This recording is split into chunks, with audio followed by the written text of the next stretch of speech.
কিছু কিছু সময় মানুষের থেকেও প্রিয় হয়ে ওঠে প্রাণী। তো সেই প্রাণীটি হচ্ছে আমার মাম, যাকে আমি প্রচণ্ড পরিমাণে ভালোবাসি, সেও আমাকে অনেকই ভালোবাসে। তো বাড়ি থেকে বেরিয়ে চলে গেলাম স্টেশন থেকে ট্রেন ধরে চলে গেলাম বারাসাত থেকে অটো ধরে যাব আমরা ব্যারাকপুর। তো এসেই ভাইয়ের সাথে দেখা হয়ে গেছে।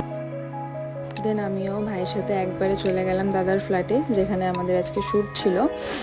তো শ্যুটটা ছিল আজকে ইনডোর আউটডোর দুটোই শ্যুট ছিল, সেলফ মেকআপ ছিল। তো সেলফ মেকআপটা নিজেই করে নিলাম।